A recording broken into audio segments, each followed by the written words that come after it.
जय जय नवल किशोर जय जय गोपी चितचोर प्रभु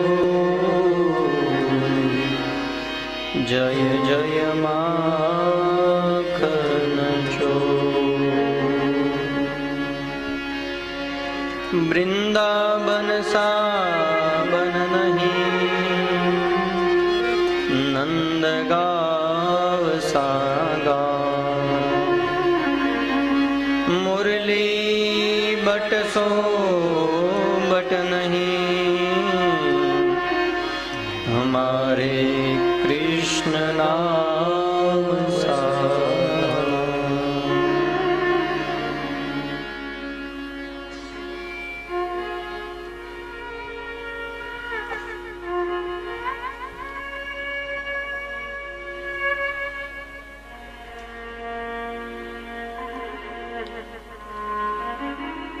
परम कृपाळु परमात्मा श्री नंद नंदन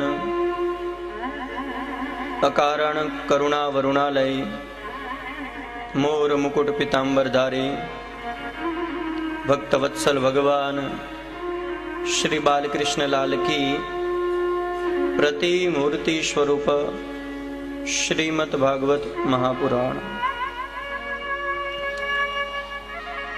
भगवान श्री द्वारिकाधीश के श्री चरणों में दंडवत प्रणाम करते हुए भगवान श्री बालकृष्ण लाल के श्री चरणों में दंडवत प्रणाम करते हुए भगवान श्री चंद्रमौलेश्वर महादेव जी के श्री चरणों में दंडवत प्रणाम करते हुए भगवान श्री बालाजी के श्री चरणों में दंडवत प्रणाम करते हुए और आप सभी के हृदय में बैठे हैं ऐसे ठाकुर जी को दंडवत प्रणाम करते हुए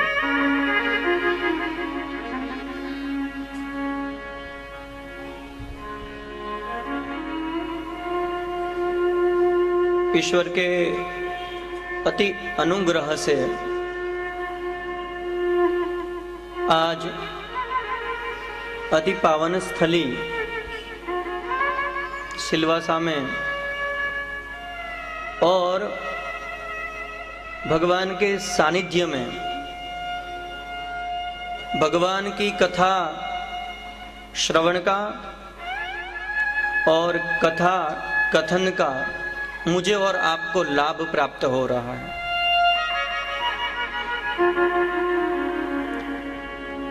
यह कथा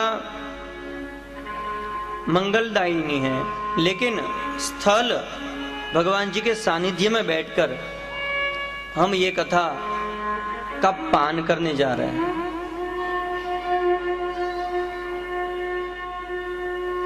और उसमें भी मार्गशीर्ष मास में।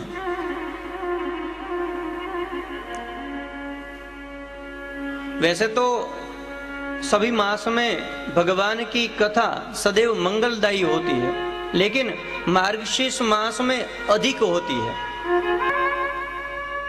आप गीता जी का आज घर पे जाके 10वां अध्याय खोलना, गीता जी का 10वां अध्याय खोलना, उसमें में भगवान कृष्ण ने अपनी विभूतियां बताई हैं। हे अर्जुन, वृक्ष में मैं पीपल हूं, गीता जी का डिमडिम घोष, देवर्षि में नारद मैं हूं,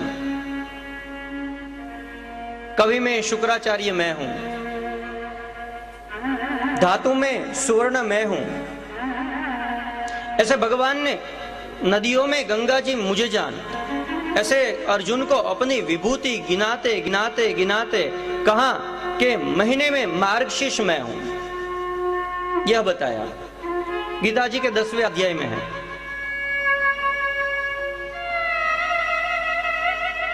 तो भगवान के सानिध्य में आज से 7 दिन मुझे और आपको कथा कथन का और कथा श्रवण का लाभ प्राप्त हो रहा। इच्छा, प्रयत्न और अनुग्रह, ये 3 बातें होती हैं। इच्छा, प्रयत्न और अनुग्रह। पहले तो इच्छा हो कि हम कुछ करें, लेकिन इच्छा प्रकट होने से कार्य सिद्धि नहीं मिलती। उसके लिए आपको प्रयत्न करने पड़ेंगे। तो पहली है इच्छा, दूसरा है प्रयत्न, ध्यान दीजिएगा। लेकिन तीसरी बात है अनुग्रह। ईश्वर के आशीर्वाद जब तक उस कार्य में नहीं पड़ते तब तक इच्छा और प्रयत्न व्यर्थ जाते हैं। संडे को रखे, कौन से दिन अनुकूल होगी, तो ये सरल नहीं है, उसमें भी समय जाता है। लेकिन दिलीप भाई ने और मुकेश भाई ने, ये 10 दिन पहले की बात है और अभी कथा का आरंभ भी हो गया 10 दिन के अंदर। ये कृपा नहीं तो और क्या है? इससे बड़ी कृपा कहां ढूंढे महाराज? अगर छोटा भी कोई सत्कर्म करना होता है ना, तो कितनी प्लानिंग करनी पड़ती। सोचिए ना महाराज।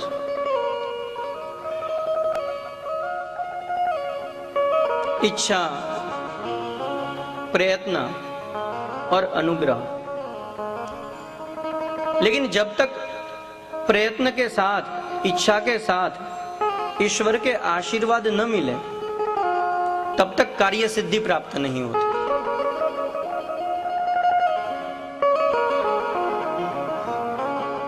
ईश्वर की, भागवत जी की जब कथा प्रवाहित होती है तब हरि अनंत है, ईश्वर अपार है, वो असीम है। और देखिए भाई, जो असीम होता है ना, उसकी व्याख्या करना बड़ी कठिन है। जो अनंत है उसकी व्याख्या कैसे करें? एक वक्ता नहीं, 1000 वक्ता, शतकोटि व्यक्ता अपने श्रीमुख से भगवान का गुणानुवाद करने बैठे तो भी संभव नहीं है। फिर भी मन को बोध मिले, वाणी की पवित्रता के लिए इस कथा में हम स्नान करने जा रहे हैं। यहां पर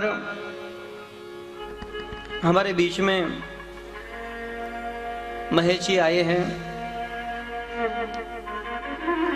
अनिल जी यहां पर उपस्थित हैं,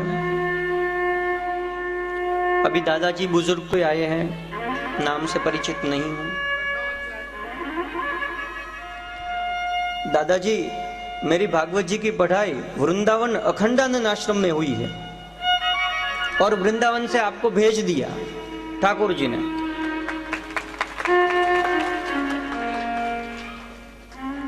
ये पढ़ाई मैंने अखंडानंद आश्रम में की।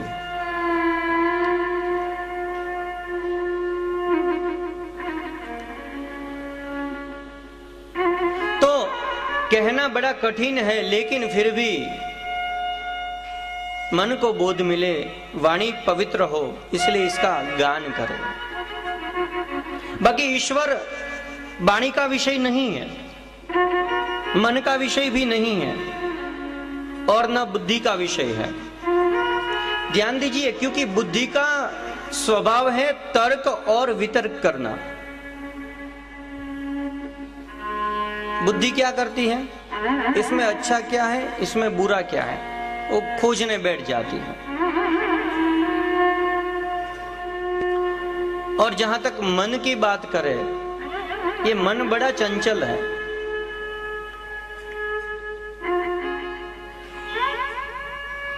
तो न ईश्वर मन का विषय है, न वाणी का और न बुद्धि का।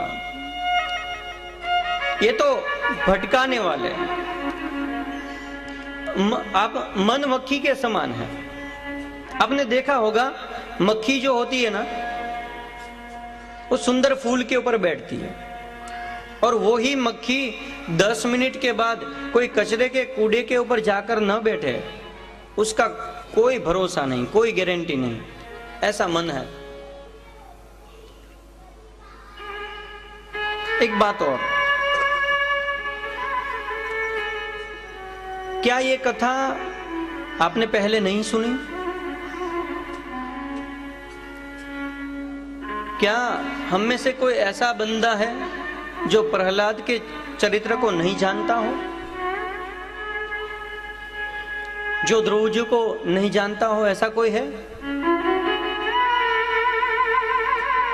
अगर पहले भी सुनी है तो बार बार आवश्यकता क्या है?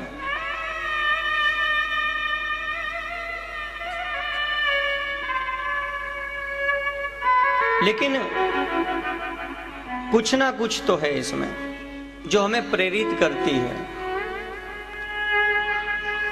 भारत की बात नहीं है, पूरे विश्व के देश हैरान हैं कि ये क्या मांझरा है, एक की एक कथा गानी और इतनी ही प्रीति से उसको सुनते रहना, ये क्या है?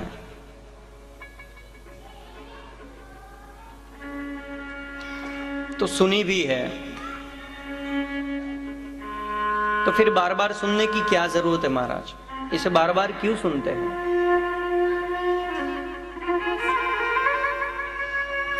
एक सूत्र पहले चर्चा करना है आरंभ में। देखिए, ध्यान से सुनिए।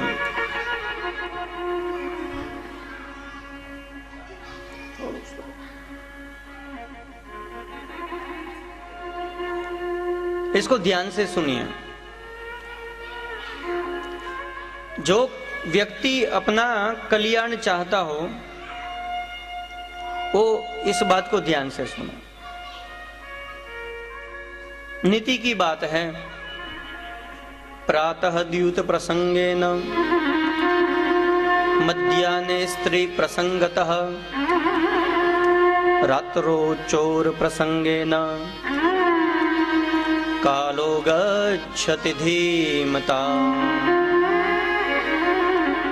जो व्यक्ति अपना कल्याण चाहता है वो इस तरह समय अपना बिताए, व्यतीत करे। किस तरह? प्रातः द्यूत प्रसंगेन, सुबह में व्यक्ति जुआ लेकर बैठे। प्रातः सुबह, द्यूत जुआ, प्रातः द्यूत प्रसंगेन। मध्याह्ने स्त्री प्रसंगतः, दोपहर वो स्त्री में रत रहे। रात्रो चोर प्रसंगेन, रात को वो चोरी में समय बिताए। ध्यान दीजिएगा, यहां ठीक ठीक नहीं सुनेंगे तो अर्थ का अनर्थ हो जाएगा। तो इस समय नीति कहती है इस ऐसे जो समय व्यतीत करेगा उसका जरूर कल्याण होगा। क्या लगता है? सुबह में जुआ लेकर बैठे, दोपहर को स्त्री संग, और रात्रो चोर प्रसंगेन, रात्रि हमारी चोरी में, हम उसमें प्रवृत्त हो, उसमें लगे। क्या लगता है होगा कल्याण? लेकिन ध्यान दीजिए, नीति है और मंथन करना पड़ेगा। वो आप अभी तो सब छूट गया, ईश्वर की कृपा हुई। पहले वो मंथन करते थे ना, दधी मंथन, ये दुख जाता था। अब तो सब रेडीमेड। लेकिन याद रहे, प्रातः द्यूत प्रसंगेन, उसका अर्थ है सुबह में, हे भाई तू तेरा कल्याण चाहता है तो महाभारत की कथा लेकर बैठ। ये बहुत गहन बात बताई है, विदुर की बात है, बड़ी गहन है। प्रातः द्यूत प्रसंगेन, यानी सुबह महाभारत लेकर बैठ। उसमें द्यूत क्रीड़ा जो हुई थी जुए की,